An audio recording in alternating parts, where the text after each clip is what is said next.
अगर आप चाहते हैं जवाहरलाल रसीला एंटरटेनमेंट का ऑडियो वीडियो सबसे पहले आप तक पहुंचे तो हमारे चैनल को सब्सक्राइब करें और साथ ही साथ बेल आइकन के बटन को जरूर दबाएं।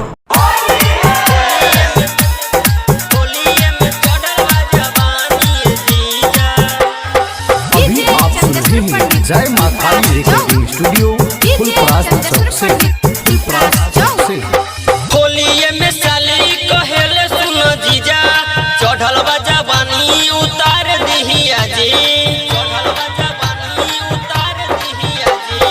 होलिये में साली कहेले सुनो जीजा चढ़ल बा जवानी उतार दिहिया जी। छोरी अब जल्दी से चलिए जीजा, छोरी अब जल्दी से चलिए जीजा।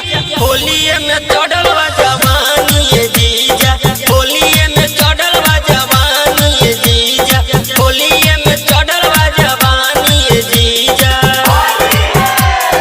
होलिये में चढ़ल बा जवानी जीजा। डीजे चंद्रशेखर पंडित पिपरास चौक, डीजे चंद्रशेखर पंडित पिपरास चौक। कहीं से सुनाई लाचारी हो ओकर पे मन नहीं लागी हो। साली कहेले चली ना ओकर पे मन नहीं लागी हो। कहीं से सुनाई लाचारी हो ओकर पे मन नहीं लागी हो। साली कहेले चली ना ओकर पे मन नहीं लागी हो। रही तब मही तब माठाए जीजा, रही तब मही तब माठाए जीजा। होलिये में चढ़ल बा जवानी जीजा, होलिये में चढ़ल बा जवानी जीजा, होलिये में चढ़ल बा जवानी जीजा।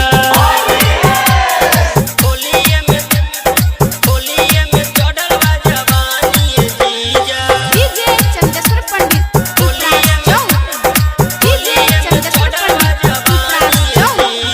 चहलिए जीजा चिखा देबो हम, होटल के ललिए चटा देबो हम। ललकी बिछौना बिछा देबो हम, होटल के ललिए चिखा देबो हम। चहलिए जीजा चिखा देबो हम, होटल के ललिए चटा देबो हम। ललकी बिछौना बिछा देबो हम, होटल के ललिए चटा देबो हम। रंगवा अबीर सब छोड़िए जीजा, रंगवा अबीर सब छोड़िए जीजा। होलिये में चढ़ल बा जवानी जीजा, होलिये में चढ़ल बा जवानी जीजा, होलिये में चढ़ल बा जवानी जीजा। Presented by Rasila music.